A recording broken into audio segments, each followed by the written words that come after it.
Common politics మళ్ళీ పెరుగుతున్నాయి.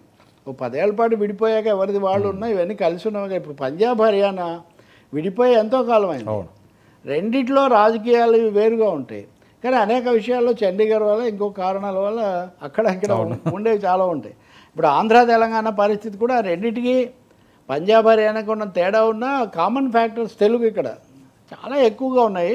ఈ పొంగులేటి శ్రీనివాసరెడ్డి సంస్థ రాఘవ సంథింగ్ వాళ్ళ సంస్థ, దానికి రాఘవ కన్స్ట్రక్షన్స్ వాళ్లకు గత ప్రభుత్వం 2020లో వరదలు వచ్చినప్పుడు విశాఖపట్నంలో తుఫాను వచ్చినప్పుడు హుదూద్ అవన్నీ కింద అవన్నీ దెబ్బతిన్నాయి. దీన్ని పెంచడం కోసం చేసిన వీళ్ళ హయాంలో 1100 కోట్లకు టెండర్ ఉంటే వాళ్ళు ఒక 400 కోట్లు పెంచి ఇచ్చారు.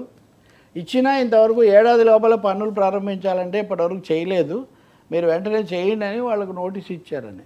మరి ఇందులో కేవలం దానికోసం అయితే పర్లేదు. ఇది పొంగులేటి శ్రీనివాసరెడ్డి స్వయంగా మంత్రి, తర్వాత జగన్కు సన్నిహితుడని నెల్లి ఒకరోజు వెళ్ళి జగన్ను కలిసి వచ్చారు, అవన్నీ వార్తలు వచ్చాయి కదా.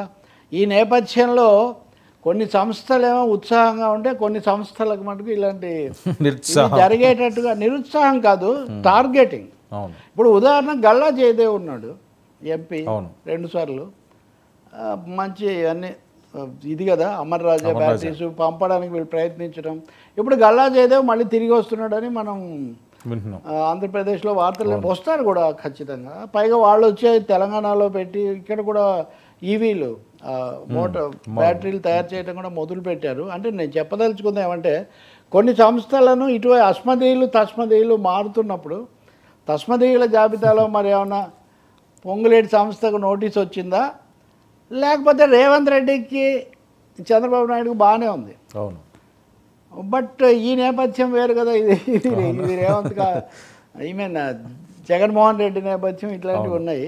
సో ఇలాంటి రాజకీయ కారణాలు ఏమైనా ఉన్నాయా? నేను ఇదంతా ఎందుకు చెప్తున్నానంటే ఈరోజు ఈ వార్త ప్రముఖంగా వేసిందేమో బీఆర్ఎస్ పత్రిక. కాబట్టి తెలుగు రాజకీయాల్లో మల్టీ డైమెన్షన్స్, మల్టీ రైవలరీస్ కనిపిస్తున్నాయి మనకు. Okay, thank you so much Ravi గారు. ఇది ఈనాటి